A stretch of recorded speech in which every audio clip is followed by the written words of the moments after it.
হচ্ছেটা কি? মধুমঙ্গল শ্রী হনুমান হতে চাইছে না, আর তুমি কাল আসতেই চাইছো না। তোমরা দুজন এরকম কেন করছো? একবার বললাম না, যতটুকু বলেছি ততটুকুই করো।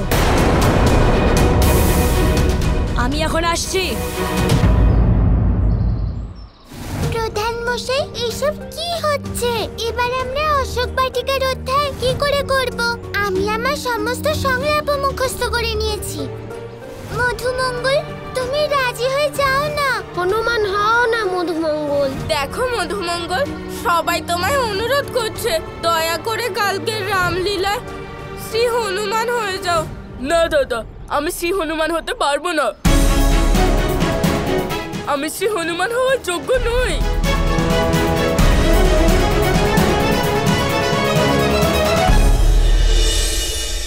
গোপাল, কালকের রামলীলা এবার কিভাবে হবে? আবার কিভাবে হবে? অন্য দিনের মতোই আনন্দ হবে দাদা। গোপাল, আমি বলতে চাইছি যে আমরা কালকে মধুমঙ্গলকে শ্রী হনুমান হওয়ার জন্য কিভাবে রাজি করাবো? কেন রাজি করাবেন? কারণও করবে না বলেছে। যখন করবে না বলছে তখন আবার রাজি করাবেন কেন? কারণও কিছুতেই রাজি হচ্ছে না। যে রাজি হচ্ছে না তাকে কেন রাজি করাচ্ছেন? যে রাজি হয় না তাকেই তো রাজি করায়। যে রাজি হচ্ছে না তাকে রাজি করাবেন না। না রাজি করানোর অর্থটা কি? আমি তোমার এই জিলিপির মতো কথা আমি একদম বুঝতে পারি না গোপাল। দাদা, আমরা মধুমঙ্গলকে রাজি করাবো না। যদি রাজি না করাই তাহলে কাল শ্রী হনুমান কে হবে? একজনই আছেন যিনি মধুমঙ্গলকে হনুমানের চরিত্রে অভিনয়ের জন্য রাজি করাতে পারেন। উনি কে?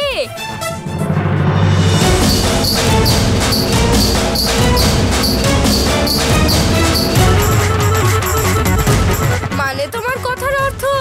না না না না না না, এটা কি করে সম্ভব? বলেছিলাম না আপনি বিশ্বাস করবেন না, আপনি চিন্তা করবেন না, সব আমার উপর ছেড়ে দিন।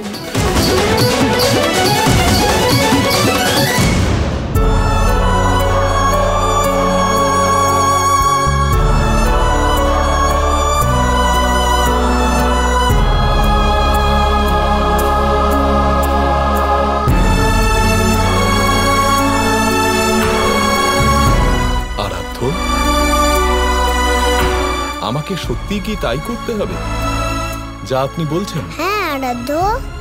আপনার যা ইচ্ছে প্রভু। কিন্তু এটা তো আপনিও জানেন, আপনি যে পরম ভক্তকে আহ্বান করতে বলছেন তার দর্শন পাওয়াও যে অতি সৌভাগ্যের বিষয়। আরাধ্য, এটা শুধু মধুমঙ্গলের বিষয় নয়, বরং ভবিষ্যতে বড়দের সাথে সাথে বাচ্চারাও শারীরিক বিকৃতির শিকার হবে। আর সমাজের কিছু মানসিকভাবে অসুস্থ লোকেরা তাদের শারীরিক গঠন নিয়ে তাদের সঙ্গে নানা রকম উপহাস করে। তার ফলে ওদের মনে হীনমন্যতা সৃষ্টি হবে, আর সেই হীনমন্যতা তাদের জীবন নষ্ট করে দেবে। মহাদেব, এই দর্শন থেকে মধুমঙ্গল যে শিক্ষা পাবে তা ভবিষ্যতে এই ধরনের সব বাচ্চাদের এগিয়ে যেতে সাহায্য করবে।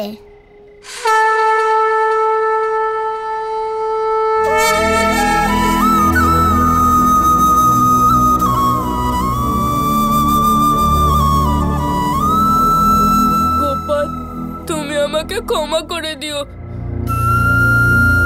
কিন্তু আমি হনুমান হতে পারবো না। আর নাইবা আমি কালকের মেলায় যাব। চলে যাও।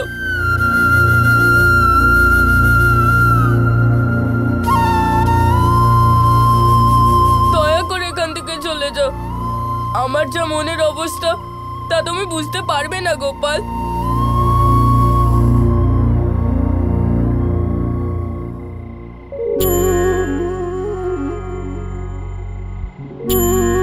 এখন একটু ভালো লাগছে গোপাল।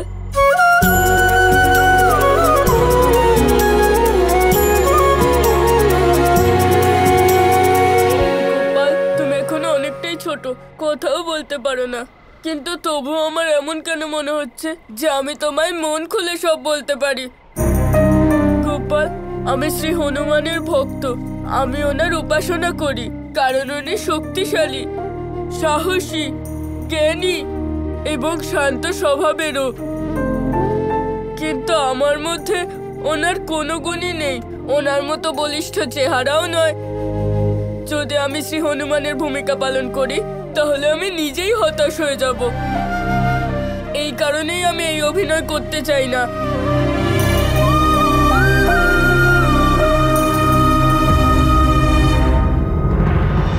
যদি স্বয়ং শ্রী হনুমানও আসেন আমাকে বোঝাতে, তাহলেও আমি রাজি হব না।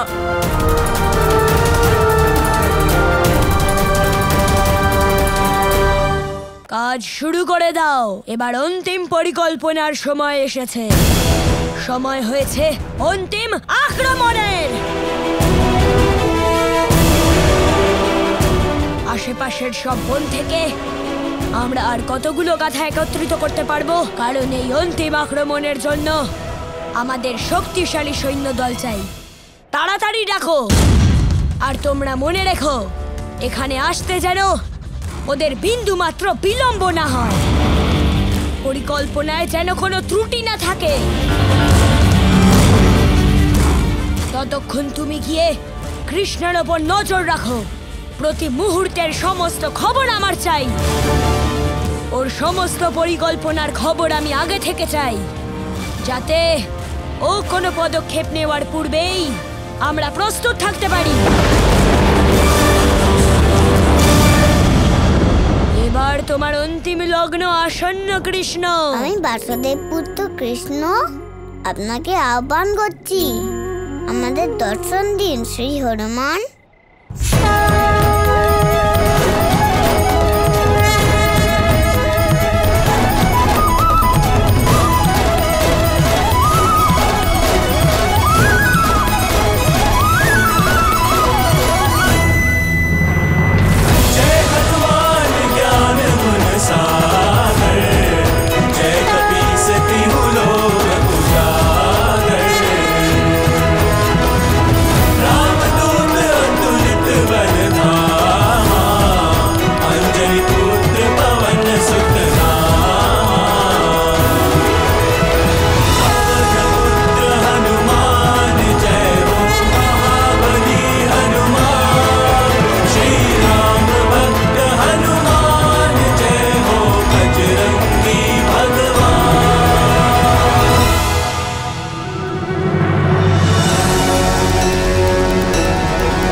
জয় মহাবীর হনুমান।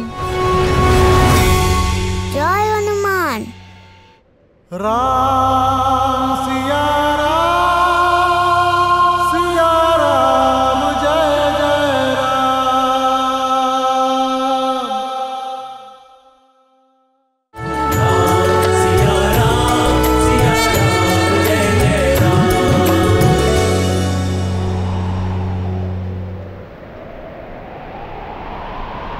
রাম।